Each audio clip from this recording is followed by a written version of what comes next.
¿Qué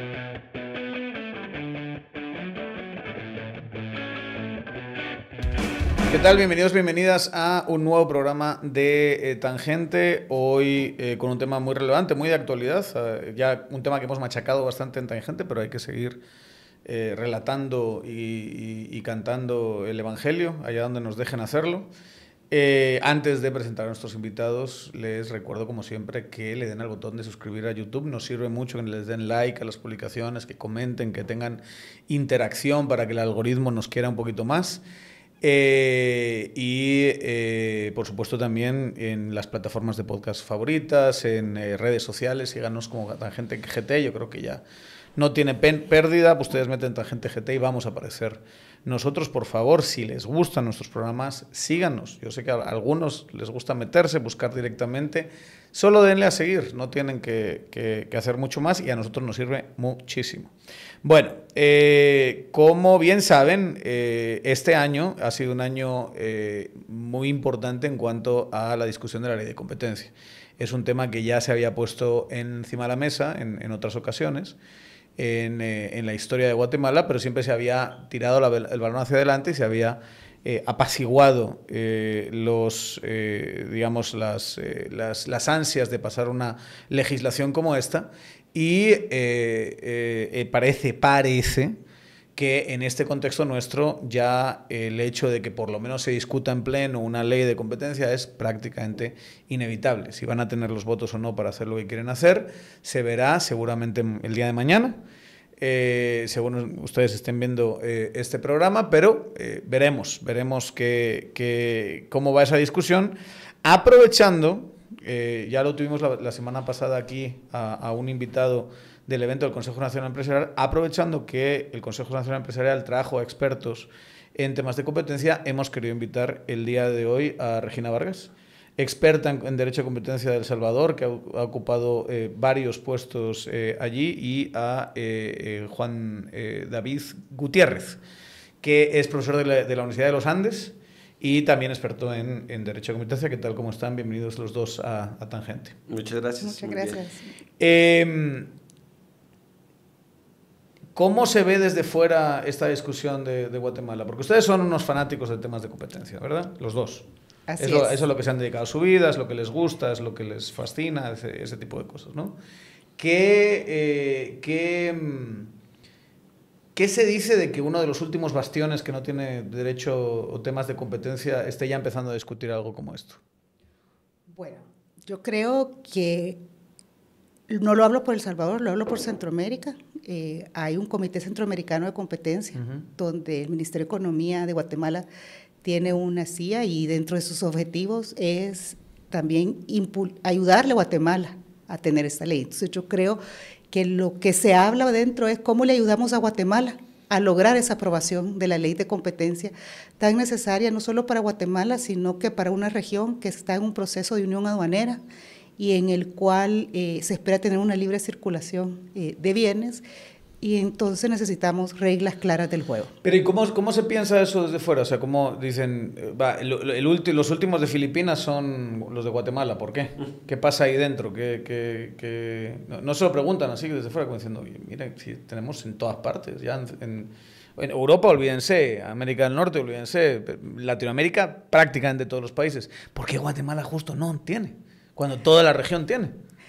Creo que el tema de competencia es un tema mal querido en los países, ¿verdad? Porque a veces toca muchas fibras e intereses, y todos hemos encontrado esa resistencia que tiene Guatemala a la hora de aprobar la ley.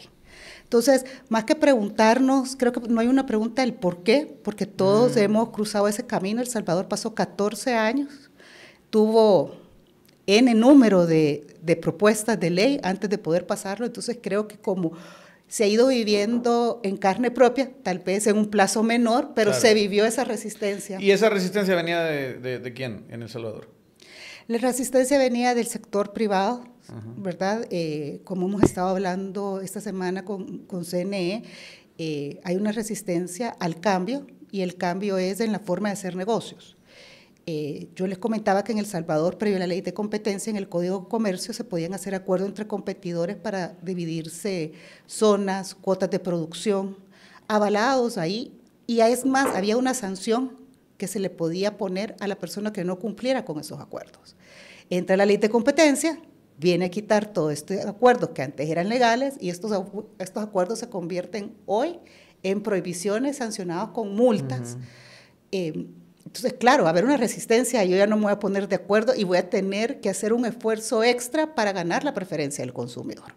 Voy a tener que hacer un esfuerzo extra para mejorar mi producto, la calidad. ¿Por qué? Porque tengo que competir con mi rival. Como siempre, recordarles que nuestro querido patrocinador San Miguel es experto en madera, ya tanto sea para productores, para los que trabajan con madera, o sea también para ciudadanos comunes y corrientes que quieren un proyecto de madera. Ellos tienen absolutamente todo lo relacionado con este noble material. Encontrarán en las tiendas la capacidad de hacer cortes precisos y necesidades también, cubrir también las necesidades de diseño que puedan tener cada uno de ustedes. Ya saben, no dejen de visitar a nuestros amigos de San Miguel en cada una de sus tiendas. Tienen tiendas por todo el país y ya tienen una primera tienda en El Salvador. O sea que es una empresa chapina que está expandiéndose al extranjero e invirtiendo fuera de Guatemala. Si no pueden ir físicamente a las tiendas de San Miguel, visiten sanmiguelmadera.com. San Miguel, madera de expertos. En términos generales, solo para ir hacia atrás y volver un poquito en el tiempo, en la historia, ir a los orígenes, ¿no?, de todo este marco conceptual y teórico que es la competencia en economía. Claro, va un poquito en contra de la doctrina liberal de dejar hacer, dejar pasar, de alguna manera, ¿no? Yo entiendo que hay un momento en la historia, especialmente desde Estados Unidos, y luego se va exportando a muchos otros lugares, donde se dice, no, el mercado genera prácticas que van en contra, curiosamente van en contra del mismo mercado. Digamos, si dejas solo determinados sectores y demás, crean unas dinámicas que no van a favor de lo que le aplicamos al libre mercado, y hace falta un marco para regular eso. Por ahí va la cosa. O sea, esa fue la necesidad que originó todo ese marco grande de competencia. Bueno, hay más de 100 jurisdicciones en el mundo que tienen legislación de libre competencia, ¿verdad? Uh-huh. Y cuando uno mira en qué momento fueron adoptadas las legislaciones, pues hay diferentes etapas. Tú arrancaste mencionando el caso de Estados Unidos, y que uno puede agregar a Canadá, y son legislaciones del siglo XIX, de finales del siglo XIX. Uh-huh. Y son legislaciones en donde el Estado busca intervenir, pero para que haya más libertad de mercado. Es decir, esta es una manera un poquito más compleja de entender la relación Estado-mercado. Es que el Estado puede contribuir a crear instituciones para que el mercado funcione mejor. Más allá de alguna visión prácticamente anarcocapitalista que pensará que no se necesita Estado para que el mercado funcione, que tendrá que ser muy marginal en la práctica, realmente es el entendimiento de que así como se necesitan derechos de propiedad, que quien los garantiza, el Estado, que se necesita que haya jueces que hagan cumplir los contratos, ¿verdad? Por más de que pueda haber excepciones como cláusulas arbitrales, pues que el Estado puede también digamos, generar reglas para que los mercados funcionen mejor. Y por lo tanto, en Estados Unidos y en Canadá, como les contaba, desde el siglo XIX emergen estas normas que no circularon, que no se difundieron inmediatamente. Realmente tardaron muchos años antes de que otros países dijeran, esto también puede ser interesante para nuestras economías. En el caso latinoamericano, puede que había algunas constituciones de las primeras 3-4 décadas del siglo XX que mencionaban el tema de los monopolios, y donde pretendían evitar los monopolios privados. Pero las legislaciones de competencia, digamos que llamémosla como más contemporáneas, en América Latina son de mediados del siglo XX. Yo vengo de Colombia, la ley de competencia de Colombia es de 1959, uh-huh. Y desde los 60 se empezó a implementar, desde los años 60. La respuesta es no. En el caso en Chile, en Argentina, en Brasil, también son, digamos, normas desde hace muchos años. Claro, ha tenido reformas. Entonces, la legislación que hoy en día se aplica en Colombia ya no es solo la del 59, sino que tuvo una reforma en los 90, una reforma en 2009, y lo mismo pasa en Chile, en Brasil, en México, se van actualizando poco a poco. Y volviendo al dato que les decía, que hay más de 100 jurisdicciones del mundo con legislación de libre competencia y que no todas las adoptaron rapidísimo, lo que sí se puede ver es que después de los años 90 hubo una rápida adopción de parte de muchos países de Asia, África y algunos de América Latina, impulsados por las reformas liberalizadoras de los mercados de esa época, de los 90s. Los famosos acuerdos de Washington y todo eso. En el caso de América Latina, producto de acuerdo de Washington. En el caso de África, ya son otros procesos de liberalización también muy similares. Sí, que fue una cosa mundial. A mí a veces me hace gracia, en Guatemala hablan de la liberalización de la telefonía como si lo hubiesen inventado aquí, ¿verdad? Bueno. Cuando pasó en prácticamente todos los lugares del mundo, casi al mismo tiempo. Y cada país tiene su derecho a escoger qué necesita, qué normas necesita, en qué momento las necesita. Yo creo que cada país tiene su derecho, ¿verdad?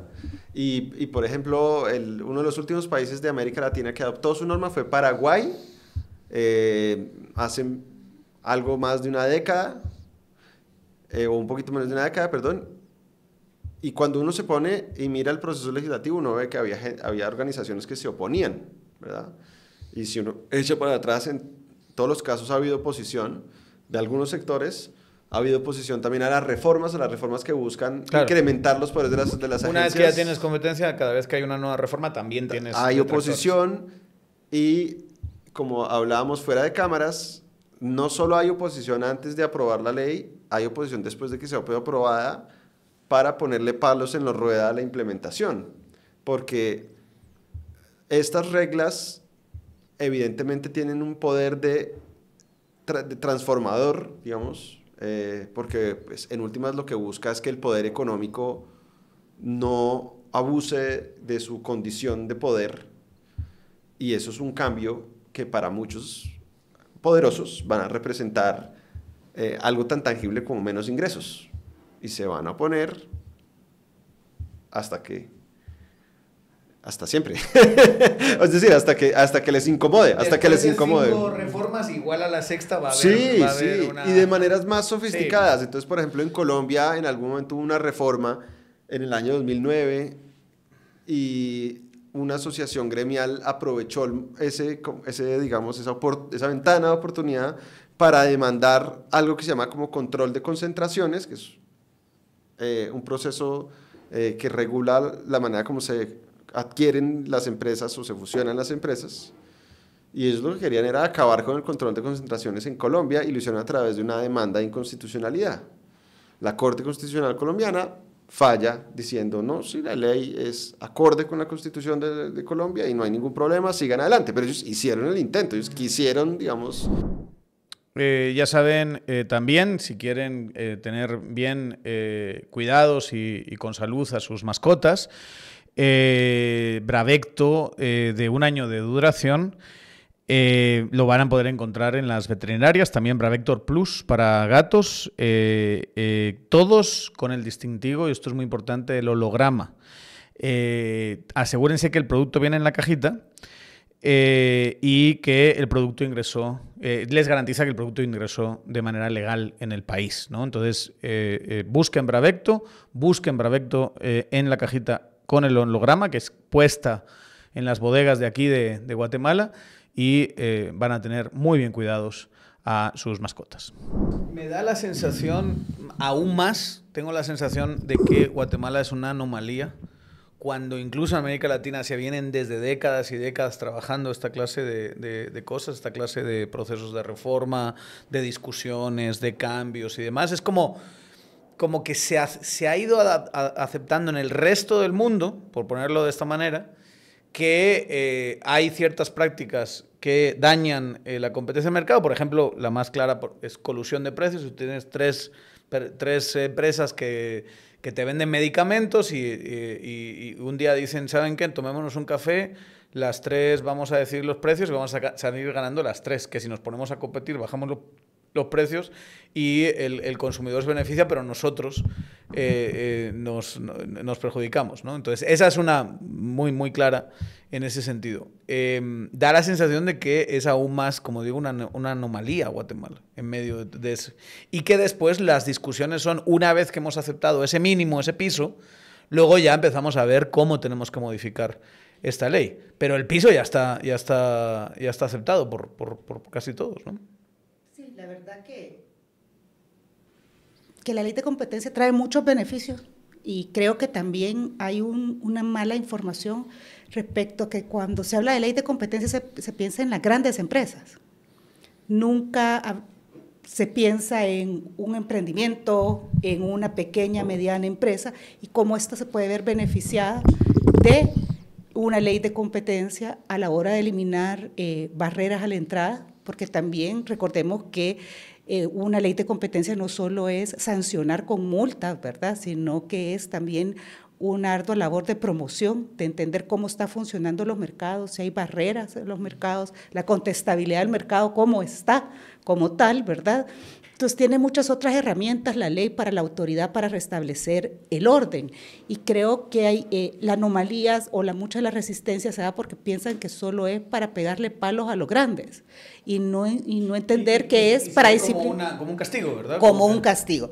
Pero hay herramientas, por eso se habla del palo y la zanahoria, ¿verdad? Porque en la zanahoria están todas estas acciones de promoción de la competencia que permiten a la autoridad ayudarles a restablecer el orden en el mercado sin una sanción cuando no existe una práctica anticompetitiva, sino más bien hay una distorsión del mercado que puede ser corregida a través de una recomendación de política pública, probablemente en marcos normativos, en procesos de compra pública, en las licitaciones públicas, y tiene muchos otros beneficios. Por ende, es una materia casuística y poco a poco se va viendo la necesidad. Los que antes eran opositores pueden ver muchos beneficios una vez ya está en marcha esto, porque son una materia casuística. Es más, en El Salvador, para la adopción de la ley, hubo una gran resistencia con el tema del monto máximo de las multas y quedó un monto bastante aceptable. Uno de los primeros casos fue en el tema de petróleo, en estaciones de servicio zonificando precios. Cuando se puso la multa máxima de aquel entonces de la superintendencia, la primera crítica que se le hizo a la autoridad fue ¿qué multas más pequeñas las que está poniendo? Y la respuesta de la autoridad que se dio fue, esa es la multa máxima que ustedes, claro, como Estado, me la están poniendo, porque decían, eso es para los chicles de las empresas. Entonces, inmediatamente se da una reforma, un año y meses después de la primera aprobación, donde aumentan las multas, y además le dan el registro con prevención de allanamiento a la autoridad de competencia, la primera autoridad administrativa en El Salvador en tenerlo. ¿Qué es eso para que lo entienda la audiencia? Un registro con prevención de allanamiento es la capacidad que tiene la autoridad de solicitar al juez poder llegar a las instalaciones de las empresas, a hacer revisiones de los documentos, a encontrar pruebas de algún acuerdo o alguna colusión. Algo que en algún momento se discutió cuando se estaba aprobando la primera ley, pero con los primeros casos se evidenció que había necesidad de tenerlo, porque cuando se llegaba a hacer un registro que normalmente se hacen las autoridades administrativas, hay que avisar con 24 horas de anticipación. Llegaba a la superintendencia y no había ningún documento dentro de la empresa ni el libro de correspondencia, decía que no llevaban libros de correspondencia. Entonces, con toda esta casuística, se evidenció la necesidad de tener más dientes, más herramientas para ser efectivo, porque claro, cuando vemos una zonificación de precios en gasolina que nos afecta a todos, a un consumidor, a un empresario, claro, uno quiere ver que eso sea ejemplificativo. Y es, por eso digo, casuísticamente, una vez empiece a trabajar la autoridad, que se van a ver estos beneficios. Claro. A los amigos de Piedrasanta les gusta que les visiten, entonces vayan ustedes a ver, vayan a sus tiendas en la zona 1, en la quinta calle de 755 y también en el centro comercial Géminis. en calle 12, 125 de zona 10. En esos dos lugares tienen tiendas que pueden ir ustedes a visitar. Ahí tienen un montón de libros. Y si no, si está muy duro el tráfico, que últimamente está muy duro, visiten piedrasanta.com. Piedrasanta.com, la editorial legendaria de Guatemala y queridos patrocinadores aquí de Tangente. Entonces, entiendo por lo que están diciendo que tú tienes un primer marco, una primera discusión, que ya estamos avanzando mucho en este país, de decir, mire, si pasan estas cosas y es necesario, y ya en Guatemala ya. Es como muchas veces cuando ves lo general que es este concepto entre derechas, izquierdas, en tantos países, es como, bueno, ya, deja las tonterías de discursos de que esto es el comunismo que viene a matarnos y aceptemos que tenemos que tener ese piso. Y luego entiendo que lo que me están diciendo es que sobre ese piso luego se van haciendo modificaciones, una vez que exista ese piso. ¿Qué es lo que tiene que tener, ya que seguramente mañana se vaya a discutir ley de competencia en el Congreso? ¿Qué es lo que tiene que tener ese piso en Guatemala, en esta primera ley? Yo digo 3 cosas. 1, conductas prohibidas. Sería un saludo a la bandera si no tuviera unas conductas prohibidas. 2, sanciones. A las conductas las que correspondan, ¿verdad? Y 3, digamos, un arreglo institucional que pasa por contar con un organismo autónomo o relativamente autónomo y que se construya, digamos, en lo técnico para poder estudiar los mercados y tomar decisiones.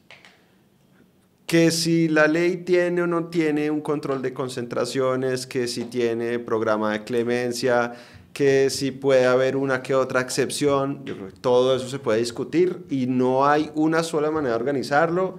Y como decía, cada país tiene derecho a pensar cómo es que la norma le funciona. Y este es el primer round. El primer round es esta base que tú estás pidiendo.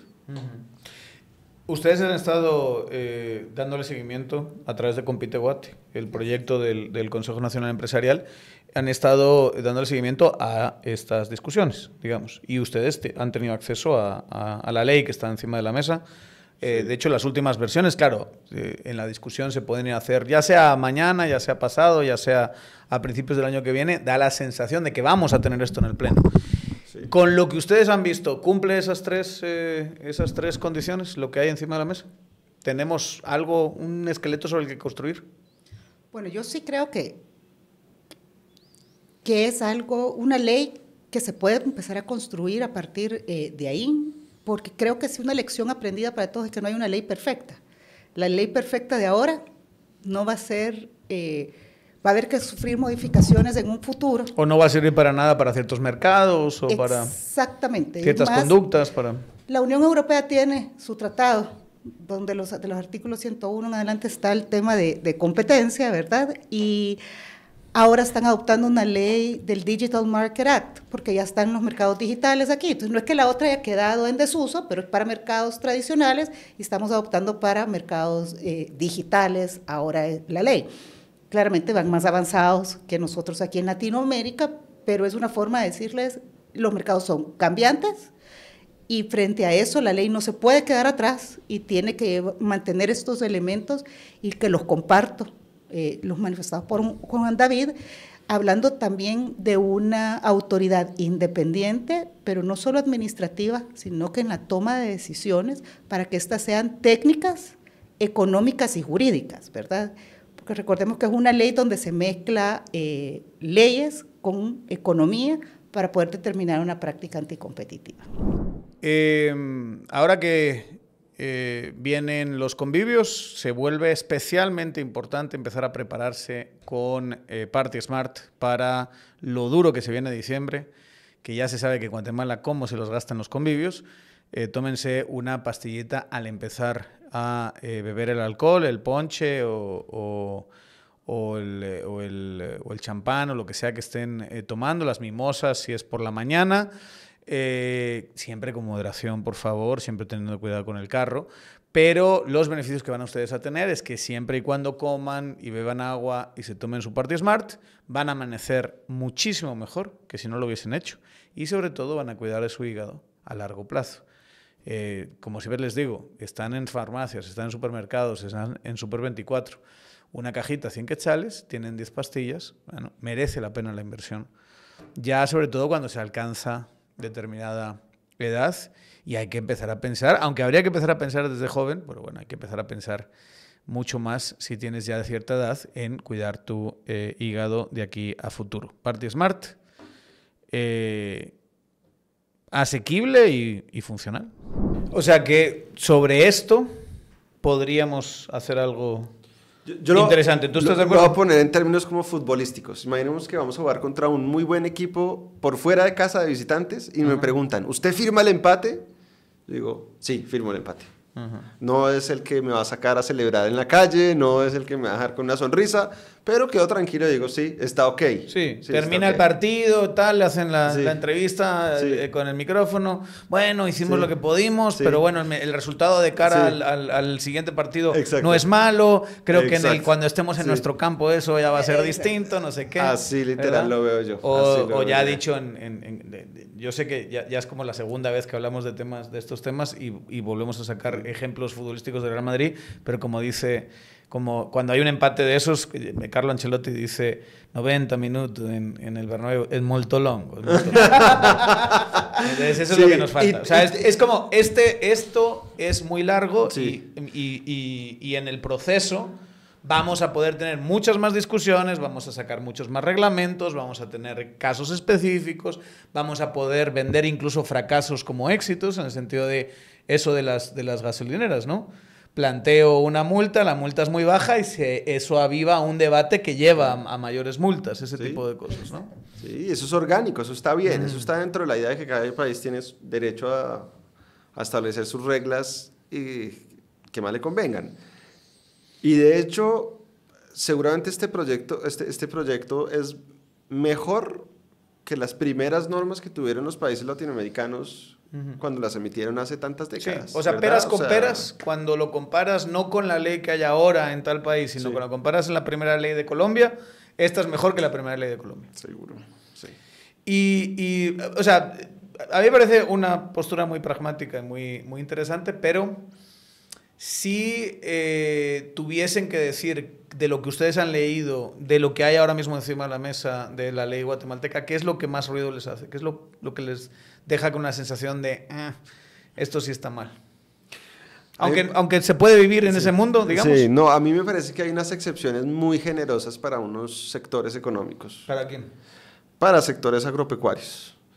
Azúcar y todo eso. Y lo que pasa es que yo eso lo he estudiado a fondo desde hace muchos años y de hecho escribí un documento muy largo sobre las excepciones al derecho a la competencia en el mundo y en particular en el sector agropecuario.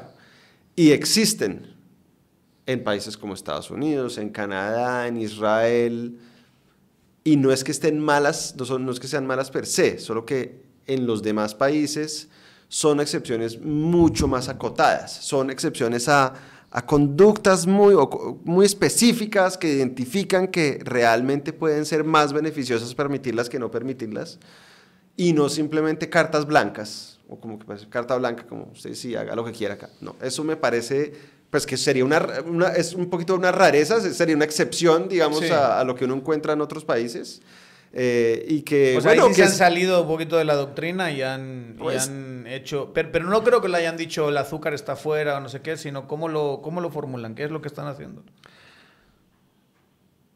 Un poco sí abordan, digamos, tienen un artículo largo de secciones en donde se refieren, digamos, a la agroindustria. Entonces, sí, no es que tenga que decir el azúcar, pero pues, agroindustria es muchas cosas. Pero por poner, digamos, el ejemplo que le va a venir a la gente cuando le vea y escuche esto, va a ser, esos son los del azúcar, ¿verdad? Los que lo han metido. Pero en general, dice Josué, ¿verdad que sí?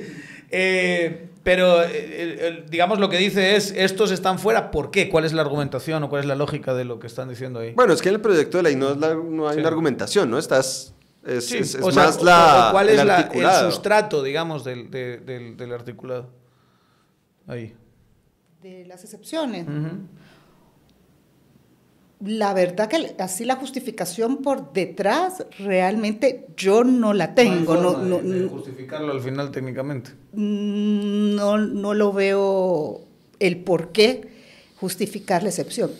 En El Salvador están todos los sectores económicos dentro del ámbito de aplicación, una sola excepción que es dentro de la Constitución que habla de los monopolios a favor del Estado, de la actividad económica Claro. que tenga que realizar el Estado y los municipios. Esa es la excepción que tiene la Ley de Competencia de El Salvador y de ahí entran todos los sectores agropecuarios y todo. Y en Centroamérica como tal, que es la región que más conozco, y de igual manera las excepciones son mínimas o nulas. Creo que Nicaragua es el único que sí tiene algunas excepciones claramente definidas. Y tenemos el caso de Costa Rica, que bien no es excepción, sino que la ley establece 2 autoridades de competencia. ¿Por qué 2? Porque está la autoridad de competencia general, la que conocemos, y dentro del regulador de telecomunicaciones es autoridad de competencia, además de regulador, para el sector telecomunicaciones. Pero eso no significa que hay una unidad chiquita que conoce, sino que hay toda una dirección dentro del regulador, que es la autoridad de competencia en el sector telecomunicaciones y necesita de la opinión de la autoridad de competencia, de Coprocom, y trabajan conjuntamente. Entonces, la forma de hacerlo y el por qué, creo que cada país tiene su propia justificación, sus propios casos. Sí. Y Mi punto era más eso, que se ve que es algo una negociación más política que decir, no, esto está tomado del modelo ecuatoriano donde va. No. Y yo quiero decir algo más controversial, y es que creo que en otros países esos grupos de interés han encontrado maneras más elegantes de excluirse. O sea, aquí se ha sido más burdo. Entonces, por ejemplo, lo que hemos visto en muchos países, inclusive en Colombia, es que lo que hacen es que no se excluyen de la aplicación de la ley, sino que se asignan una autoridad que la aplica diferente. Y esa autoridad es una autoridad que nunca la aplica. Entonces eso pasó en Colombia durante muchos años. Y en la reforma del 2009 dijeron, no, ya se acabó esta fiesta porque hay X sectores en donde hay todo tipo de indicios de que hay acuerdos anticompetitivos y prácticas anticompetitivas, y la autoridad que debería implementar la ley no ha hecho absolutamente nada. Entonces vamos a centralizar todo en la agencia de competencia. Y aún así, a pesar como de ese empuje que tuvo ese reformador colombiano en el 2009, hubo 2 sectores que lograron... 2009 era gobierno Uribe, todavía. Sí. Hubo 2 sectores que lograron exceptuarse, que fueron el financiero y el de transporte aéreo de pasajeros, pero de una manera mucho más limitada, porque ellos dijeron, solo para efectos del control de concentraciones empresariales nos va a estudiar nuestras solicitudes de autorización la respectiva autoridad reguladora, y bueno, eso pasó y ha funcionado. Yo creo que incluso eso, yo creo que sí debería estar todo en cabeza de la misma agencia de competencia, pero ha funcionado. Pero claro, en otros lugares del mundo, pues como decía, se han excluido de una manera un poquito más elegante que esta. Pensemos ahora un poquito en el escenario implementación. Digamos, ¿qué hace falta? Porque tenemos la ley, qué bueno, nos felicitamos todos. ¿Qué clase de aparato hace falta para poder implementarlo adecuadamente? Ya tenemos nuestra institución autónoma, pero esa institución requiere de ¿qué? De tener economistas, de tener abogados, de tener, obviamente, personal administrativo. ¿Qué más? ¿Qué tamaño de institución es el que requerimos para poder implementar una ley de competencia de manera eficiente? Me imagino que hay un espectro desde lugares donde tienes una autoridad chiquitita de competencia hasta monstruos donde la autoridad de competencia tiene miles de personas trabajando ahí, no sé, me lo estoy inventando. Y organizacionalmente también están creadas de diferente forma, ¿verdad? Hay autoridades administrativas de doble instancia, hay otras autoridades, por ejemplo Honduras, que tiene 3 comisionados a tiempo completo, que son los que conocen, y tienen un secretario técnico, que es el que se encarga de dirigir el trabajo técnico, ¿verdad?, de los economistas y abogados, y pasan para decisión al Pleno. Tenemos el caso de la Superintendencia de Competencia de El Salvador, que tiene un consejo directivo que no es a tiempo completo, solo sesiona para conocer de los casos, y es el superintendente, el presidente de ese consejo, y dirige el día a día del trabajo técnico de la institución. Tenemos a Panamá, que es como un tipo de fiscalía, que es la autoridad de competencia, investiga y lleva ante un juez. Entonces, creo que no hay una sola fórmula, pero lo que sí sé que se va a necesitar mucho es el fortalecimiento de capacidades en tema de competencia, porque pueden ser muy buenos abogados, pueden ser muy buenos economistas, pero el tema de competencia es una materia especializada en el cual los economistas se van a convertir en abogados y los abogados en economistas, y en algunas materias van a necesitar eso puede ser terrorífico, ¿no? Sí. O sea, puede haber ahí un escenario de terror en todo esto. Sucede. Entonces, y creo que hay otras profesiones por ahí que también, ajá, ingenieros que van a ser necesarios que se capaciten en temas de competencia, porque recordemos es una materia muy especializada. Entonces ahí es donde, claro, tiene sentido. Veía yo en redes que el CNE estaba haciendo un evento con decanos de universidades de Guatemala para decirles hay que empezar a hacer carreras o especializaciones o diplomados de este tipo de cosas, ¿verdad? Y que vamos a necesitar a gente que sepa de este tipo. Esta es una maratón, sí, y hay que prepararse pensando en el largo plazo, como eso que acabas de mencionar, precisamente que se ha empezado a promover nuevamente, que desde las universidades, tanto facultades de Derecho como facultades de Economía, se interesen por generar las competencias que los futuros funcionarios, y no solo los funcionarios, bueno, los abogados y los economistas del otro lado. Claro, o sea, esta es la generación de un nuevo mercado, se va a crear un nuevo mercado. Y en Guatemala, obviamente, hay personas y hay organizaciones que van a poder adaptarse y generar, digamos, la capacidad de ofrecer servicios, en el caso de lo privado, y de empezar a asumir roles. Pero esto es paso a paso. Ahí sí que volviendo a hablar de fútbol, hay un técnico argentino que decía paso a paso, claro, pueden quedar campeones, pero esta es la primera fecha. Tenemos que formar la cantera. Exacto. No salir a correr y bueno, ahora vamos a incendiar, claro, esto, vamos a multar a todo el mundo. No. Bueno, pero también hablaban de allanamientos prácticamente, ¿no? O sea, también hay que tener, no solo es de Derecho y Economía, también hay que tener incluso labores puramente investigativas para ver si estos dos están whatsappeando los precios todos los días y están pactando, ¿verdad? Entiendo que hay algunas autoridades de competencia que tienen hasta capacidad de intervención telefónica y cosas así. Sí, tienen laboratorios de evidencia digital, hay varios mecanismos y herramientas de investigación.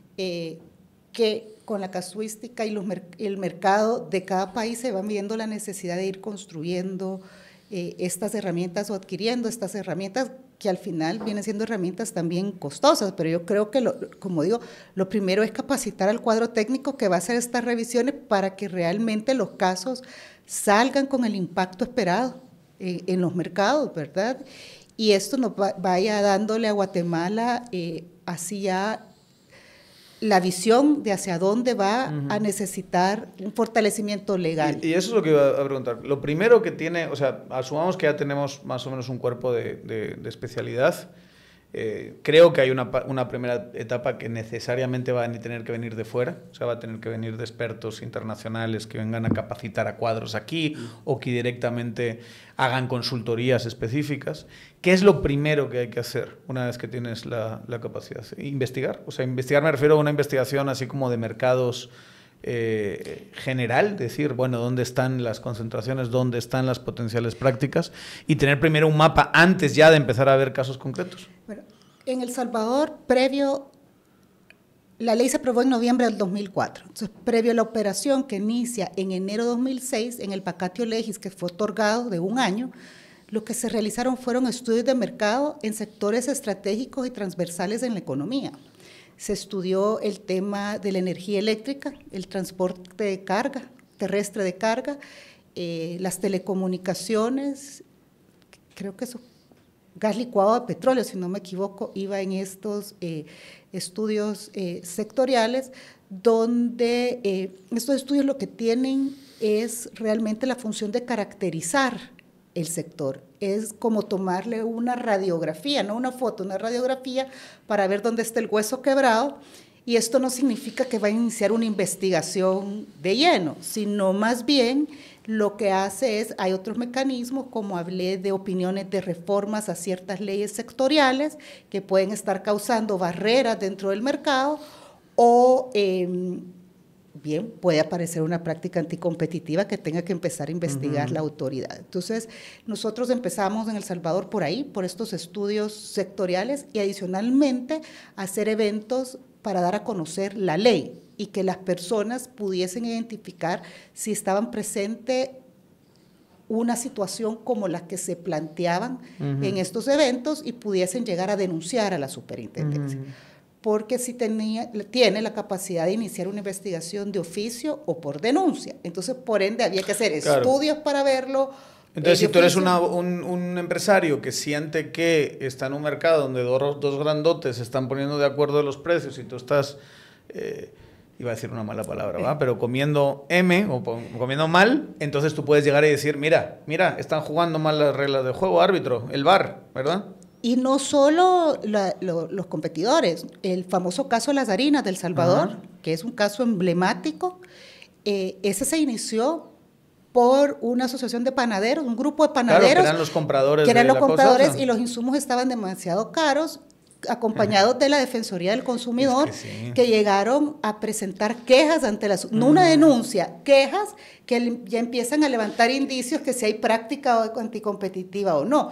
Porque esta es una materia que es de todos, es decir, no solo es la autoridad, aquí tiene un juego todos los actores. Que hace sentido, digamos, que una vez que tengas este vehículo vas a tener, quizá a lo mejor no lo vemos hoy, pero vas a tener esta clase de dinámicas en el mercado. Es decir, tú vas a de repente tener un grupo de gente que está comprando un insumo caro, sea cual sea, y va a decir, oye, ¿y si nos organizamos, lo documentamos y nos vamos a estos para que, imagínate, nuestro negocio, si nos empiezan a vender a 30% más barato este insumo, lo que acabaríamos ganando? Entonces empiezas a generar toda clase de dinámicas que también apoyan mucho la autoridad de competencia, ¿verdad?